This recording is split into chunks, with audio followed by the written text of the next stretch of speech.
The Game Awards, a yearly time for all the virgins to gather together and celebrate their favorite games. This year's Game Awards was a special one, mostly because the games we got this year were quite literally insane.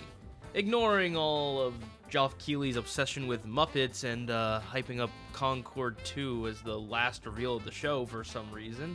Guys, it has horses. This one will be different this time.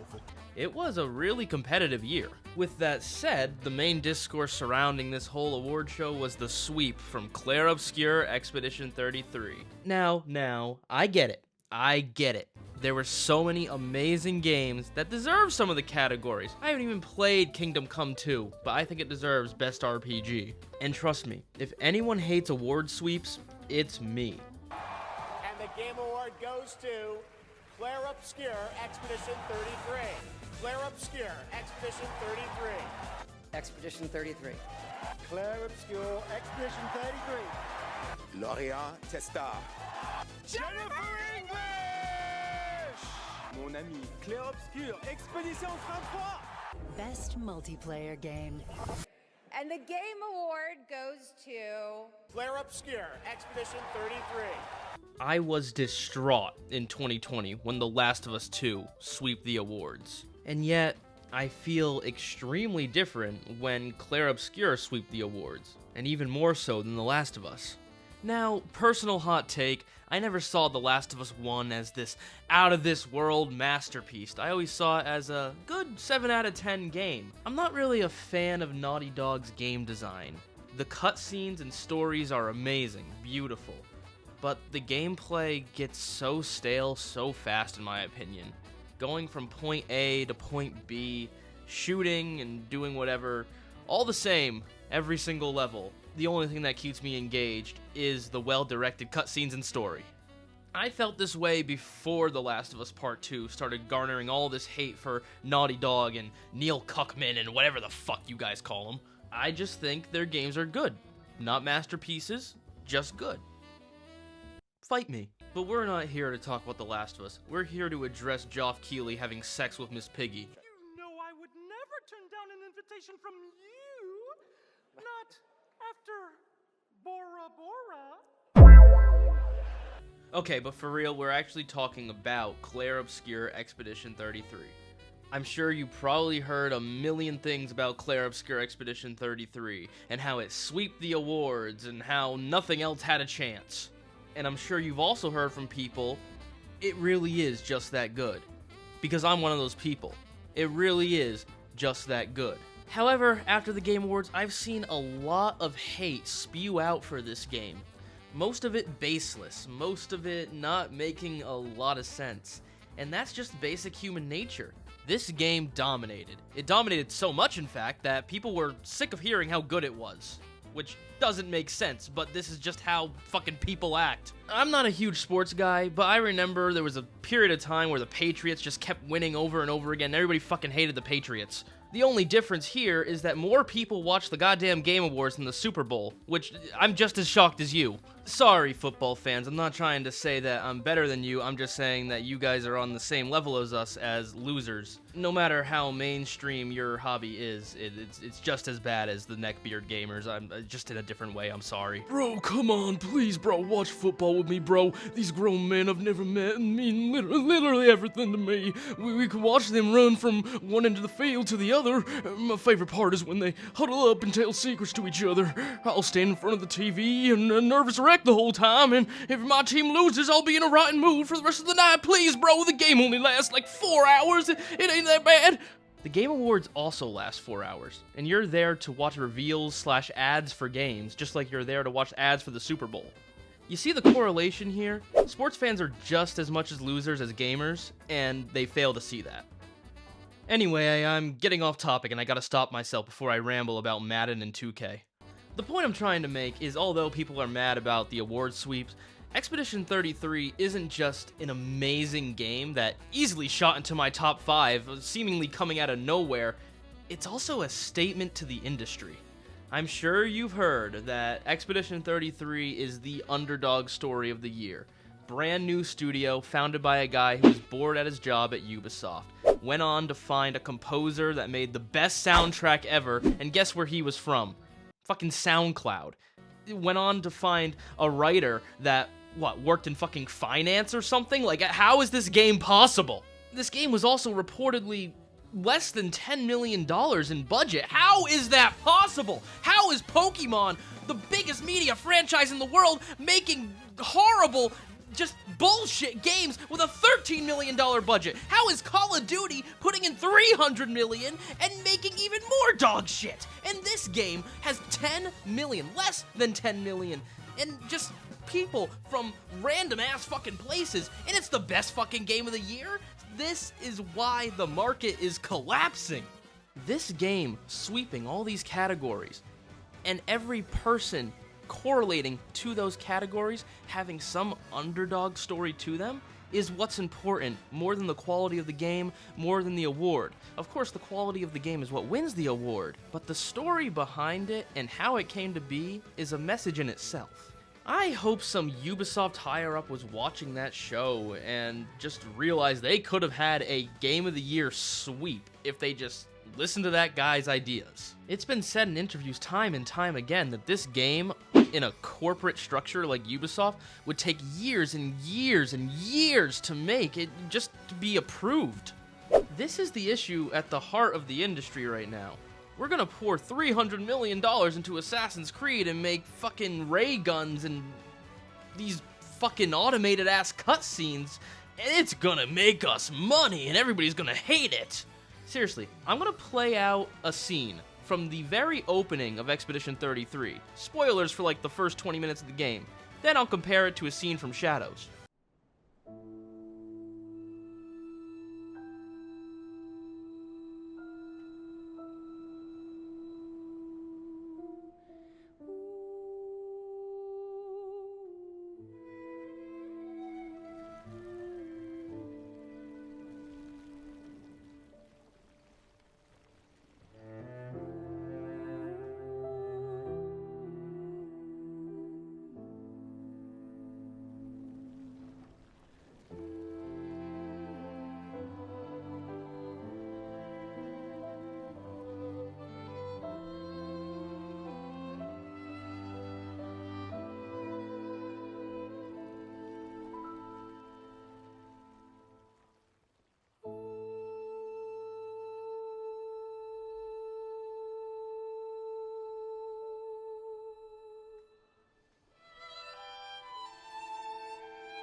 I'm here.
So you won't tell me where it is?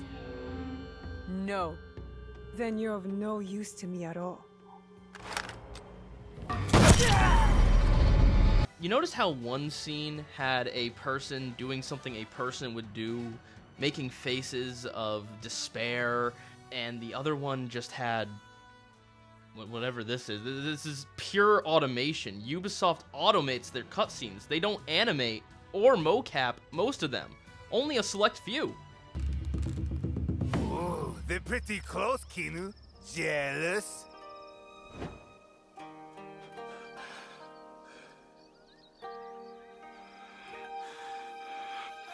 No, please, don't kiss her! What? Gustav. You're the loudest. Really? Hey. Come on. Don't be shy.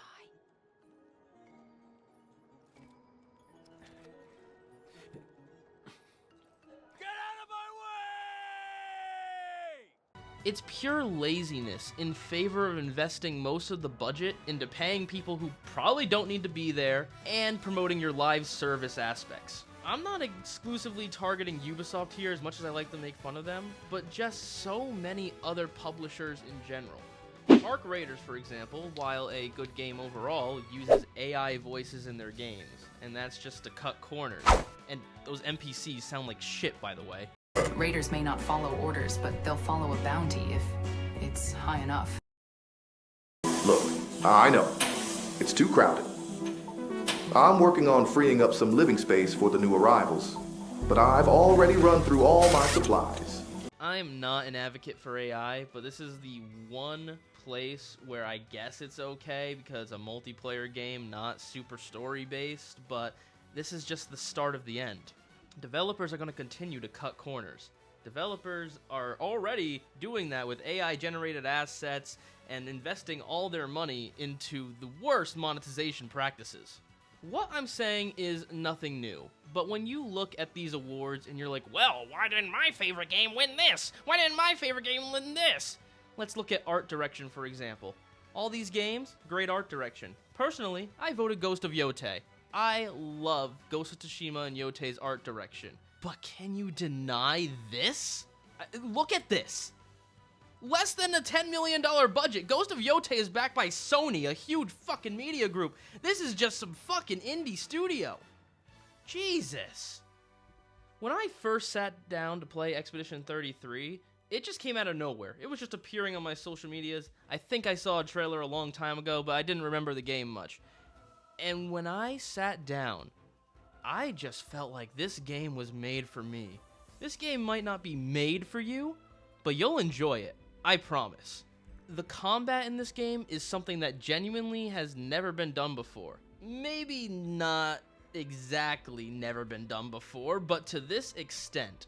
Parrying in this game is a hands-free orgasm. Look at this shit. Some haters will be there and tell you, oh, the combat's just pressing one button. The combat's pressing one button. Yeah, but that one button requires timing and skill and feels so good to pull off. And even after you're done pressing that one button, you get to fine-tune your build. You gotta think about how combat can do things. There's so many options in combat due to the Picto system and all this jazz. It's spectacular. Don't even get me started on the soundtrack. I don't know French, but this soundtrack makes me feel something, man. Don't get me wrong, I voted Death Stranding 2 for best soundtrack, but once again, this team deserves it. Once again, this guy was just found on SoundCloud. They listened to this motherfucker on SoundCloud and was like, you want to make a game? And he made the best fucking... I can't even speak!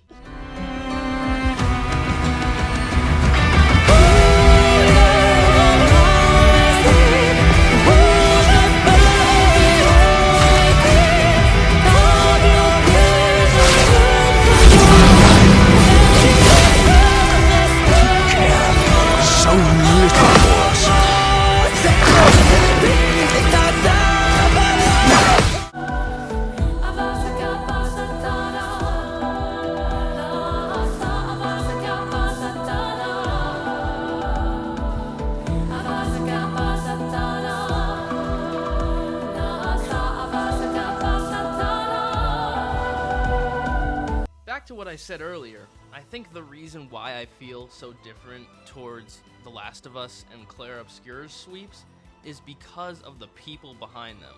The Last of Us had the backing of Sony and a huge multi-million-dollar budget, and they just swept, and it's a big franchise, and it just I don't know, but nobody liked it because of the leaks before and some of the controversial story decisions, which I didn't mind. I thought it was brave of them, but you know, people are gonna be people.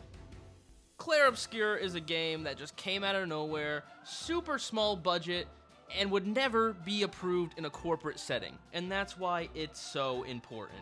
Whether you like this genre of game or not, I genuinely do believe there is at least one thing in here for everyone. That's not to say the game is for everyone, but there is something that will appeal to you if you play this game, whether you're into turn-based RPGs or not. So please, if the awards sweep and all the glaze and all the memes and all this internet drama is putting you off of this game, I'm here to tell you, it ain't that deep, little bro. Give this game a chance.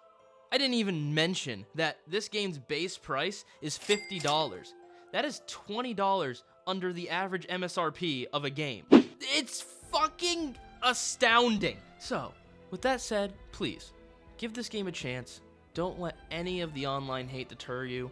And Joff, please reveal Concord 3 at next year's show. Jeff, give me an award. 私のゲーム好きですか、ゲイさん? Yes, Miss Piggy.